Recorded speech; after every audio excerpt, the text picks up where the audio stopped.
कक्षा 12 नागरिक शास्त्र की कक्षा में मैं शैलेंद्र चौधरी, प्रवक्ता, पटेल स्मारक इंटर कॉलेज पटेल नगर भटहर गोरखपुर, आपका स्वागत है। बच्चों, आज हम खंड खा स्वतंत्र भारत में राजनीति नामक पुस्तक के अध्याय 6 लोकतांत्रिक व्यवस्था के संकट अध्याय को पढ़ना।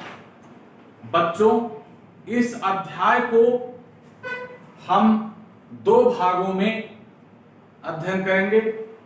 पहले भाग में हम पढ़ेंगे आपातकाल की पृष्ठभूमि के कारण, आपातकाल की घोषणा व आपातकाल के परिणाम। बच्चों, यह 3 बिंदुओं पर इस भाग में अध्ययन करेंगे। अवशेष भाग हम भाग 2 में अध्ययन करेंगे। बच्चों, शुरुआत करते हैं आपातकाल की पृष्ठभूमि व कारण से।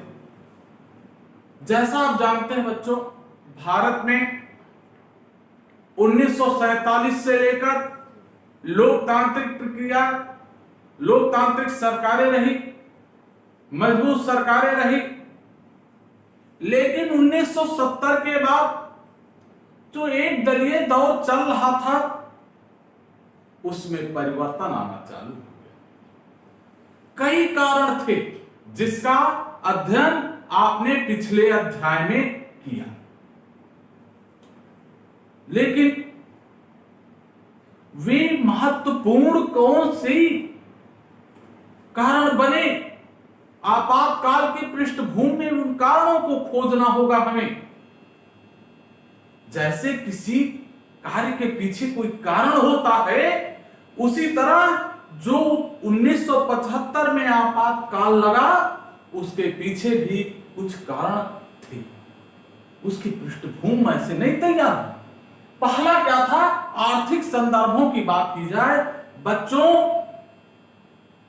आर्थिक स्थिति तो पहले से खराब चली आ रही थी। भारत में लगातार 62-65 के युद्ध, फिर 71 के युद्ध, बीच में 1967-68 का भीषण अकाल, विश्व में बढ़ते हुए पेट्रोलियम उत्पादों के मूल्यों में जो बढ़ोतरी हुई, उसके कारण हमारी आर्थिक स्थिति कमजोर, बेरोजगारी बढ़ी, मुद्रास्फीति की दर बढ़ी, जगह जगह आंदोलन हुए। इस आर्थिक जो कठिनाई का दौर था, इसमें भूखमरी, गरीबी, बेरोजगारी ये सब बढ़े, जिससे जब व्यक्ति भूखा होता है तो आंदोलन की तरफ वो अग्रसर होता है। बच्चों, इसके अलावा गुजरात और बिहार में आंदोलन, गुजरात में जनवरी 1974 में भूखे लोगों द्वारा, बेरोजगारों द्वारा, छात्रों द्वारा, कामगारों द्वारा महंगाई के विरुद्ध में एक व्यापक जन आंदोलन उठ खड़ा हुआ। उसके व्यापक परिणाम हुए। इसी तरह मार्च 1974 में बिहार में एक आंदोलन स्वतःस्फूर्त उठ खड़ा हुआ, जिसमें अगुवाई युवा वर्ग के हाथों में थी। और इस दौर में बच्चों ये ध्यान रखना, युवा वर्ग के लोगों ने, जो युवा वर्ग के छात्र थे, विश्वविद्यालयों के जो छात्र थे, वे आंदोलन में कूदे और उन्होंने जयप्रकाश नारायण के पास जाकर अनुरोध किया कि वे इस आंदोलन की बागडोर को अपने हाथों में लें। उन्होंने अहिंसक आंदोलन की बात कही, जिसे छात्रों ने स्वीकार किया, और तब जयप्रकाश नारायण ने 1974 में जाकर आंदोलन की बागडोर अपने हाथ में संभाली। ये पृष्ठभूमि तैयार हो रहा था देश में व्यापक आंदोलन के लिए। इसी तरह न्यायपालिका से संघर्ष। बच्चों, अनेक न्यायपालिका के जो फैसले थे वे सरकार के विरुद्ध थे। सरकार उनसे असहमत थी क्योंकि सरकार अपनी प्रभुसत्ता चाहती थी, लेकिन न्यायपालिका संविधान को सर्वोच्च मानते हुए केशवानंद भारती बनाम भारत संघ के विवाद में 1973 में जो 7 और 6 के बहुमत से एक संविधान पीठ ने निर्णय दिया कि संविधान के मूल ढांचे में किसी भी स्थिति में संसद परिवर्तन नहीं कर सकती। अब बहुमत की सरकार, इंदिरा सरकार को ये चीजें बहुत अच्छी नहीं लगी। उन्होंने असहमत होते हुए संविधान में नया संशोधन कर दिया। न्यायालय ने पुनः उच्च न्यायालय घोषित कर दिया। ये जो न्यायालय के मध्य और सरकार के मध्य जो विवाद चला, उसने भी कहीं ना कहीं आपातकाल को लागू होने में महत्वपूर्ण भूमिका निभाई।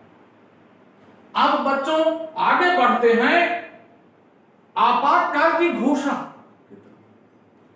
इसकी घोषणा में कहीं ना कहीं 1975 में जो इंदिरा गांधी का निर्वाचन था, जिसे इलाहाबाद हाई कोर्ट ने उनके निर्वाचन को रद्द घोषित कर दिया और उन्हें संसद की कार्यवाही में रोक लगा दी। अब प्रश्न ये उठा कि सरकार तो बहुमत में है, न्यायालय ने निर्वाचन रद्द कर दिया, अब क्या हो? चूंकि सत्ता का मोह बहुत बड़ा होता है और उस स्थिति में सत्ता में बने रहने का ही निर्णय सरकार के सलाहकारों द्वारा श्रीमती गांधी को दिया गया। यह जो निर्वाचन था रद्द होना, यह बहुत बड़ी घटना हुई जिसके विरुद्ध पूरे विपक्ष ने एक बार पुनः बिगुल फूंक दी और जेपी का जो आंदोलन हुआ और उग्र होता गया, पूरे देश में व्याप्त होता गया। क्यों? क्योंकि उस आंदोलन ने बिहार और गुजरात के बाहर अपनी सीमाओं का विस्तार किया और इस देश का युवा वर्ग हर जगह सामने आया, क्योंकि जो सरकार की नीतियां थी जिसके कारण बेरोजगारी बढ़ी, गरीबी बढ़ी थी, जो आर्थिक कारण थे उसके कारण भी जुड़ाव हुआ लोगों का। सरकार और न्यायपालिका के मध्य विवाद ने घी का काम किया आग में और उसमें जो इंदिरा गांधी का निर्वाचन रद्द किया गया, अवैध घोषित किया गया इलाहाबाद हाई कोर्ट द्वारा, वह तो और जो है मील का पत्थर साबित हुआ। लेकिन ऐसी परिस्थिति में बच्चों, भारतीय लोकतंत्र के ऊपर कहीं ना कहीं संकट के बादल मंडराने प्रारंभ हो गए। उन संकट के बादलों की आहट इन आंदोलनों से देखी जा सकती है जिसकी शुरुआत 1970 से हो चुकी थी। उन स्थितियों में इंदिरा गांधी ने अपने सलाहकारों से सलाह लेते हुए यह निर्णय लिया कि देश में अनुच्छेद 352 का उपयोग किया जाए। बच्चों, महत्वपूर्ण यह है कि अनुच्छेद 352 क्या है? अनुच्छेद 352 में उस समय कहा गया था कि बाह्य आक्रमण और आंतरिक सशस्त्र विद्रोह। आंतरिक विद्रोह उस समय सशस्त्र शब्द नहीं था, आंतरिक विद्रोह अशांत की स्थिति में इसका प्रयोग किया जा सकता है। इंदिरा गांधी ने इस अनुच्छेद का प्रयोग करते हुए पूरे देश में 25 जून 1975 को आपातकाल घोषित कर दिया। बच्चों, इस आपातकाल के लागू होने से अनेक चीजें उभर कर सामने आई जो लोकतंत्र के लिए एक सबक बन गई। जिस आधार पे आंतरिक अशांति शब्द के आधार पे जो लगाया गया था आपातकाल, उसे बाद में सरकारों ने अनुभव करते हुए उस शब्द के स्थान पर लिख दिया कि बाह्य आक्रमण और आंतरिक सशस्त्र विद्रोह। सशस्त्र विद्रोह शब्द का प्रयोग कर दिया कि आधार पर ही आपातकाल लगाया जा सकता है, क्योंकि इस तरह तो लोकतंत्र का गला कोई भी सरकार घोंट सकती थी। जो लोकतांत्रिक व्यवस्था पर संकट सिद्ध हो सकता था, जो इंदिरा गांधी ने 1975 में भारतीय लोकतंत्र के साथ एक खुला खेल खेला, उसको रोकना भी जरूरी था। इसीलिए जो आधार पर 1975 में आपातकाल लगाया गया था, बाद में उसे संशोधित कर दिया गया कि कोई सरकारें दोबारा भारतीय लोकतांत्रिक व्यवस्था पर संकट उत्पन्न ना कर सके। इस आपातकाल के परिणाम क्या हुए उसे देखते हैं। आपातकाल के परिणाम बच्चों, हम अगले जो बिंदु है इसमें पहला आता है जो आपातकाल लगा, इसके क्या क्या परिणाम हुए। बच्चों, पहला तो मौलिक अधिकारों पर अंकुश लग गया।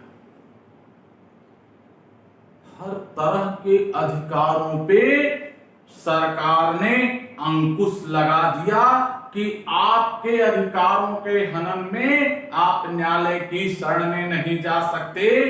चूंकि यह जो आपातकाल लगाया गया था वह अनुच्छेद 352 के तहत आंतरिक अशांति को आधार मानकर लगाया गया था। इंदिरा सरकार को यह भान हुआ कि जो विद्रोही विपक्ष के नेता हैं वो विद्रोह करके देश में अशांति फैला रहे हैं, अराजकता का माहौल, इस परिस्थिति में उन्होंने आपातकाल लगा दिया। दूसरा जो हुआ वह राष्ट्रीय स्वयं सेवक संघ और जमाते इस्लामी पर प्रतिबंध लगा दिया। सरकार ने कहा ये दोनों संगठन सांप्रदायिकता को बढ़ावा देकर अराजकता की स्थिति उत्पन्न कर रही हैं। ऐसी स्थिति में इन पर दोनों पर प्रतिबंध लगाया जाना उचित है।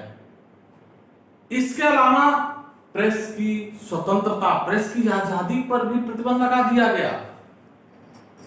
प्रेस जो निष्पक्ष भाव से सरकार की आलोचना करते थे या सरकार की कमियों को जनता के सम्मुख पर रखते थे, सरकार ने उनका मुख भी बंद कर दिया कि वो सरकार के खिलाफ किसी भी तरह के भ्रामक या व्यापक प्रचार ना कर सकें और जनमानस को आंदोलित ना कर सके। अर्थात जनता को सच्चाइयों से रूबरू होने से रोकने का एक प्रयास किया गया कि प्रेस की आजादी पर प्रतिबंध लगाकर।